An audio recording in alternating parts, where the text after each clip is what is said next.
Here in this video we will compare 4 battle tanks from 4 universes, namely the M850 tank from Halo, the Baneblade from 40k, the TX-130T from Star Wars, and a siege tank of Starcraft. We will analyze each of their sizes, speed, armor, weapons, crew, and battle doctrines, and then come to a conclusion on which one is the best. So firstly, the siege tank is a versatile and heavily armed vehicle used by the Terran forces in the Starcraft universe. It features 2 modes, a tank mode and a siege mode. Then the Baneblade is one of the most formidable super heavy tanks in the Warhammer 40k universe, used by the Astra Militarum or the Imperial Guard. Its thick armor and powerful arsenal make the Baneblade a behemoth on the battlefield, capable of turning the tide of war.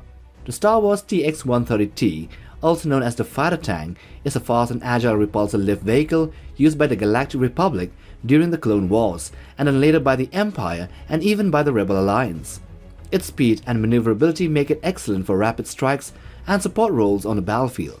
Lastly, the M850 Grizzly Tank is a heavily armored vehicle used by the United Nations Space Command or the UNSC in the Halo universe. Designed for frontline engagements, its thick armor and powerful weaponry allow it to take on a large group of enemies and fortified positions.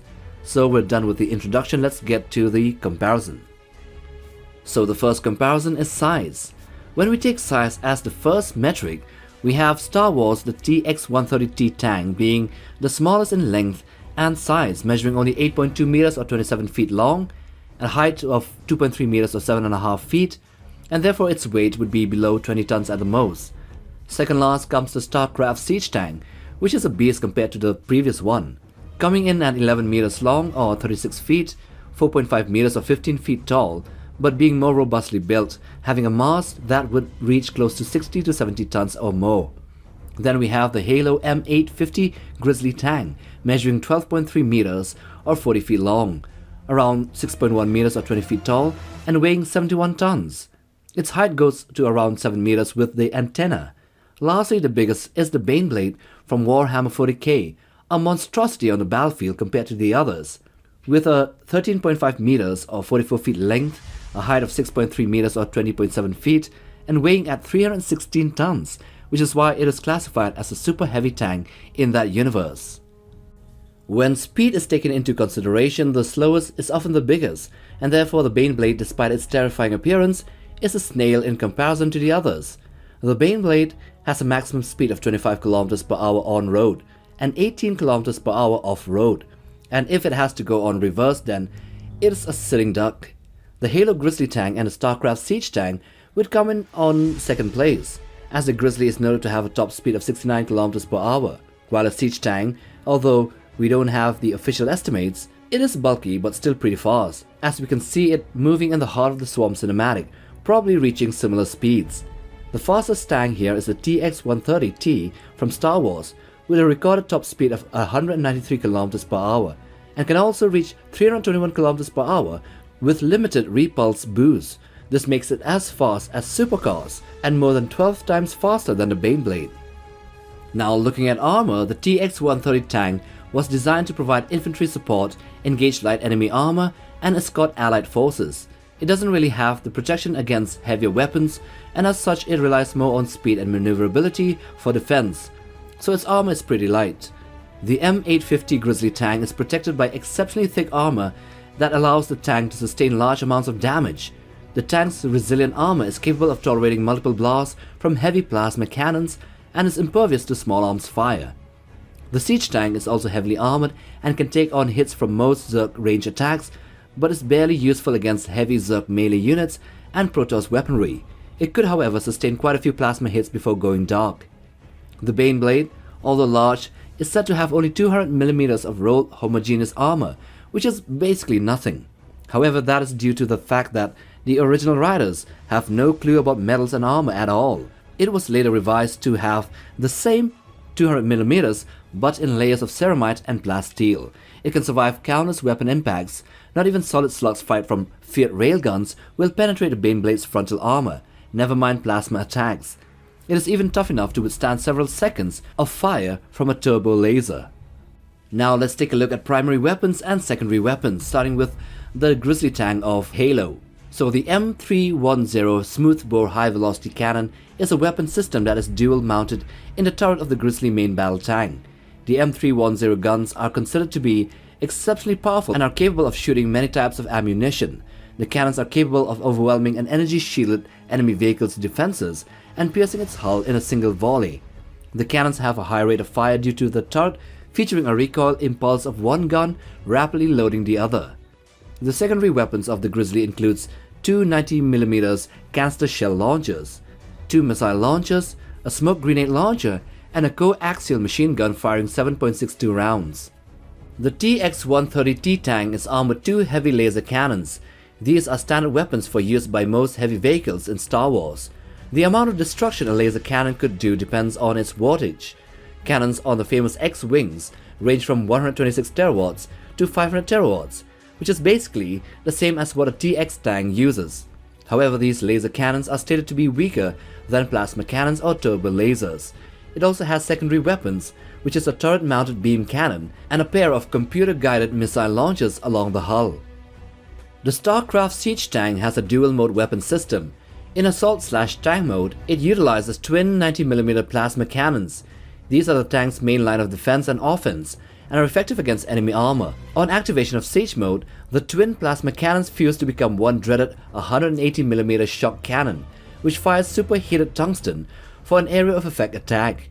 The weapon can also fire a diverse range of munitions, like armor-piercing maelstrom shells and others. The siege tank lacks any type of secondary weapon systems like machine guns, gauss cannons or any of that sort that are found to be used by the infantry there. However, it does have the ability to send out spider mines that are self-propelled and function based on motion sensors. Now lastly, from 40K, the super heavy tank's primary weapon is its turret-mounted Baneblade cannon, a massive 10-meter long battle cannon capable of launching rocket-assisted shells at targets many kilometers away. Each shell is a meter in length and can penetrate through almost all armors. The cannon is estimated to be 200mm. Then there is the Demolisher cannon, which fires special ammunition, which is much larger, which has a high explosive and shrapnel surrounding a chemical core. Upon impact, the explosive layer detonates, punching a hole in the enemy's armor and spreading shrapnel. It also starts a reaction in the core, causing it to superheat into a jet of plasma, which spreads and rips the target from inside out. The size of this cannon is around 380 to 400mm. As for the secondary weapon of the Baneblade, there are the hull-mounted twin-ling heavy bolters, which can be fired by the driver when necessary, and two side sponsons, each one with a twin-ling heavy bolter or las cannons. When necessary, the Baneblade can also be equipped with smoke launchers to produce a cloud of blinding smoke and hide its presence. Now that we are done with weapons, let's take a look at the human component, the crew. So we have the Halo Grizzly with only two crew members, one driver and the other one, which is the weapons specialist. The siege tank from Starcraft has a crew of three, which is one gunner, one driver and a commander/navigator, though the tank could still technically be crewed by just one operator. The Star Wars tank is, like many of the vehicles in this universe, highly dependent on automation, and as such requires just a driver and a gunner. Now the Baneblade of 40K has not two or three crew members, but a total of 10. These are as follows: one commander, one driver, a communications operator, an engineer, three gunners, and three loaders. This tank is the opposite of the TX-130T and the others in that it is highly manual and less automated, even though the tank has something called a machine spirit inside of it. So before we go on to the conclusion, we should first take a look at the battle doctrines for each of these four tanks. The TX-130T tank was primarily used to support infantry assaults and was also used in anti-armor roles in some occasions. When the AT-ATs or the all-terrain armored transports were available or present in a battle, the tank would be used in an escort role for the larger walkers. They relied more on their speed and a type of blitzkrieg shock assault on the enemy lines. In Halo, the M850 saw limited use in the Human Covenant War. This was not due to poor performance, as the Grizzly was considered to be very powerful and reliable, but it's mainly due to logistics issues. After the Human Covenant War, the Grizzly tanks were primarily maintained for planetary defense. As such, these tanks were primarily for defense and to counter enemy armored vehicles. The Starcraft siege tank was a heavy vehicle and was used in the battlefield to assault large enemy formations and fortifications. Due to the lack of secondary weapons, it was not utilized for infantry support or for anti-infantry roles. Its primary usage was, of course, as its name suggests, for sieges. It can transform into a stationary artillery platform and bombard enemies with ballistics. Now lastly, the Baneblade on the other hand was amongst the oldest armored vehicles still in use by the Imperial Guard, being in use for over 10,000 years. These massive machines often serve as the command vehicles for regiments or to spearhead armored attacks, organized into their own super heavy companies. They rarely work alone but are escorted by smaller armored tanks like the Chimera or the Lehman Russ, which could provide them with protection from enemies dedicated in the anti-armor role. Their slow speed and heavy armor and even heavier weaponry makes them ideal for attrition warfare and siege assaults. So in a nutshell comparison, the biggest tank here is the Baneblade with a 316-ton weight and measuring 13.5 meters or 44 feet in length, with the smallest being the TX-130T tank of Star Wars.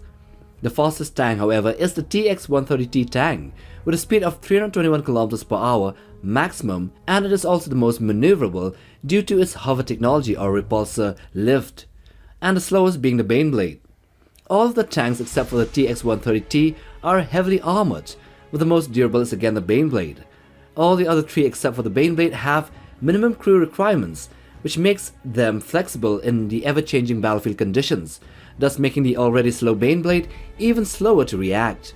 However, the super heavy tank has the most powerful array of weapons, as well as sight-fitted weapons that might overcome its slow turn issues. The siege tank might have the upper hand in its ability to lay down suppressive fire from its artillery mode, and so it has the range. We have provided the information, now you decide. So if you like this video, then watch this other one as well. And if you want to browse for other sci-fi content and Warhammer content, then check out our channel. Subscribe, like for support, and bang on the bell icon for notifications. Till the next time, take care, boys.